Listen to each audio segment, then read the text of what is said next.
Let's be real for a second. Have you ever just sat at your computer and felt like something's off? Like the simple, fast tool you bought a few years ago has kind of turned into something else? A little slower, way more cluttered, and just, well, more annoying. You are not imagining it. So today, we're going to break down exactly what's going on, this slow decay of the Windows experience, and look at the huge forces that are completely reshaping the world of desktop computers. I mean, really think about it. Does your computer still feel like it's on your team? Like it's there to help you get stuff done? Or do you sometimes get this weird feeling that it's actually working against you? Pushing things on you that you never asked for, begging for data you don't want to give. It's a subtle shift for sure, but it's a feeling that millions of us are having every single day. And look, this feeling is no accident. It is absolutely by design. It's all part of this fundamental change in what an operating system is even for anymore. We've gone from the good old days of the personal computer, a tool for you, to this new era where your PC is basically a persistent salesperson, living in your house, constantly trying to sell you on the next subscription or service. Does any of this ring a bell? Ads? Actual ads popping up in your start menu. Or even in your file explorer, of all places. The system putting up a fight when all you want to do is create a simple local account. Those endless pop-ups nagging you about OneDrive or Microsoft 365. All that bloatware that comes pre-installed even when you do a clean install, and of course the big one, the dreaded update that just breaks something you actually need. These aren't just random little problems, they're all symptoms of a much bigger trend. So what is this trend? What's the bigger picture here? Well, it turns out there's a really powerful theory that explains exactly what's happening, not just to Windows, but to so many of the apps and platforms we use.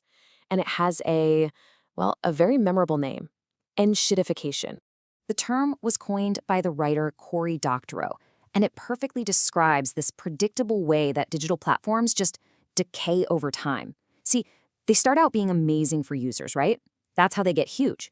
But once they've got you locked in, they start to slowly degrade the service to squeeze more and more money out of you for the company and its shareholders.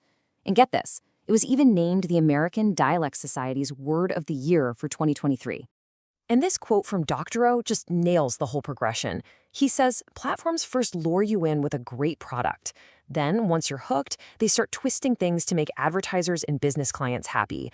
And in the final stage, they squeeze everybody, you, the user, and the businesses, all to maximize their own profits. So this whole process plays out in 4 pretty predictable stages. It all starts with seduction. Just think of those clean, fast, beloved versions of Windows like XP or maybe Windows 7. Then, once they've got everybody on board, they move to stage 2, abusing users. Hello ads and nagging pop-ups. Stage 3 is abusing businesses that rely on the platform. And the final stage, well, the platform dies, becoming this useless shell as everyone who can get out does. Okay, so that's the theory. But how does this actually apply to Windows? This isn't just some abstract idea. We can literally map these stages right onto what's happening on your desktop this very minute. The proof is baked right into the interface. And wow, when you see it laid out like this, it is just so clear. Your start menu, it's not just for your apps anymore. It's a billboard for other companies. The File Explorer, the one place you go to manage your own files, is now pushing cloud subscriptions on you. Even the lock screen and the Settings app have been twisted into marketing tools. This isn't an accident. It's a full-blown strategy. But it goes so much deeper than just ads. The whole Windows recall feature took these privacy concerns to a terrifying new level. I mean, just imagine a feature that's designed to take a picture of your screen every few seconds. It records literally everything you do, passwords, private DMs, bank info, and saves it all in a database. And the craziest part? When it was first announced, security experts found this database was just stored in unencrypted plain text. It was a massive, massive security hole that everyone rightly called a privacy nightmare. And this whole approach to privacy is really what separates Windows from its main competitor. On one side, you've got Windows, with its constant data collection and its habit of backing up your private encryption keys to their servers. Then, on the other side, you've got systems like macOS, which are built on a Unix foundation. A good way to think about it is like a building with stronger firewalls between every room. It's just built from the ground up to keep things separate and restrict permissions. For anyone who cares about privacy, that difference is basically night and day. And this decay isn't just about ads or privacy. It's also about things just working. This whole Windows as a service idea has led to what feels like an epidemic of bad updates. We've seen patches that break the start menu, patches that mess up remote desktop for people trying to work from home, and even security updates that cause the catastrophic blue screen of death, making computers totally unusable. So you put it all together. The ads, the privacy disasters, the constant instability, and what do you get? Consequences. For the first time in, well, decades, we're seeing a real measurable shift in the desktop market. The whole ecosystem feels like it's at a tipping point. And here's the catalyst, the 1-2 punch that's forcing everyone's hand. First, the super popular Windows 10 is hitting its end of life, which means no more free security updates. Second, Windows 11 has these really strict hardware requirements that basically make millions of perfectly good working computers obsolete overnight.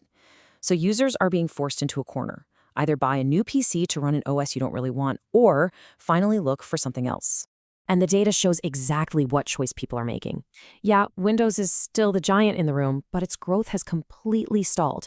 At the same time, macOS keeps climbing steadily, and desktop Linux, it's seeing exponential growth, jumping from just a couple percent to over 5% in the US in a really short amount of time. And if you need a smoking gun for where these new users are coming from, just look at this number. Zorin OS is a version of Linux that's specifically designed to look and feel like Windows, to make switching easy. An absolutely staggering 78% of its recent downloads came directly from people on Windows machines. That's not a coincidence. That's an exodus. So what changed? Why is this happening now? Well, the biggest single reason is Valve, the company that runs Steam. They build this incredible technology called Proton. It's a compatibility layer that lets thousands of games that were only for Windows run perfectly on Linux. For years, decades even, gaming was the last great wall keeping people on Windows. Proton just blew a hole right through it. Now, to be fair, there is one pretty big barrier that's still standing: kernel-level anti-cheat. The most competitive online games, think Valorant or Fortnite, use this super invasive software to stop cheaters, and that software just doesn't play nice with Linux. As this quote shows, developers worry it's a security risk. So for now, that hardcore group of competitive gamers is still pretty much locked into Windows. All of this brings us to the future, and to you. If you're one of the millions of unhappy Windows users out there, you basically have two choices. It's a classic case of fight or flight. So you can choose to fight. You can stay on Windows, use scripts to debloat it, and try to rip out all the ads and tracking. The upside is you get to keep all your familiar software. The downside is that it's a constant, never-ending battle against Microsoft's updates, and you always run the risk of breaking your system. Or you can choose Flight and move to a new OS like Linux. The pros? No ads and way better privacy right out of the box. The cons? There's a bit of a learning curve, and there's a small chance that one critical program you use might not work. Which brings us to the big, final question. With the Windows platform visibly decaying, with perfectly good hardware being forced into the junk pile, and with real, viable alternatives growing faster than ever before, will your next computer even run Windows? For the first time in a very long time, that choice is genuinely up to you.